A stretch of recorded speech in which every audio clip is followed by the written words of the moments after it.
Hai guys, Assalamualaikum, salam sejahtera dan selamat bertemu kembali di laman Hebatku. Ini satu lagi koleksi Kak Syimah, iaitu pokok 7 bilah. Pokok 7 bilah. Kenapa dipanggil 7 bilah? Allahu alam. Tapi khasiatnya sangat bagus ya. Apa yang Kak Syimah baca, daunnya dan juga batang-batangnya tu, semua batangnya berduri lah ya. Daunnya boleh ataupun ekstraknya boleh mencegah dan merawat darah tinggi, penyakit yang berkaitan dengan buah pinggang, usus, dan yang paling popular, kajian telah dijalankan ke atas ekstrak ni, dia boleh mencegah kanser. Pokok ni juga dikenali sebagai pokok kanser. Dia adik-beradik dengan kaktus ya. Jadi dia agak berlendir sikit dan dia mempunyai duri-duri yang sangat tajam di celah-celah daun ni ya. Memang tajam, halus, kalau tercucuk memang sakit lah ya. Jadi kalau anda ada pokok ni, anda kena very be careful ya.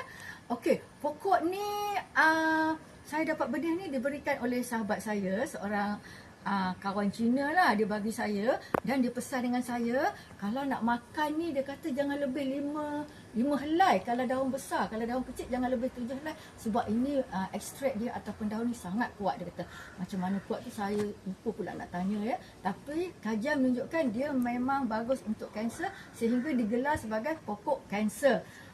Itu dia khasiat pokok ni. Macam mana nak makan? Anda boleh makan pucuk ni sebagai ulam. Colek sambal belacan, budu, cincaluk sedap ni. Ataupun anda boleh orang kata blend minum air dia, ataupun anda rebus minum macam air teh lah ya. Pagi sekali, petang sekali. Dan daun dia ni biasanya daun yang tengah-tengah ya, antara yang hujung dengan yang bawah, yang tengah-tengah ni kalau anda lumatkan, dia boleh merawat jerawat dan juga luka-luka kecil. Nak beli, nak dapat ni, anda Google je. Shopee, Lazada semua ada jual. Macam-macam ada jual kat Shopee, kat Lazada ya. Mak dengan ayah je tak ada kan. Okey. So anda Google je. Pokok pun tak mahal, kurang dari RM20 kot. Okey. Itu dia perkongsian Kak Syimah pada hari ini.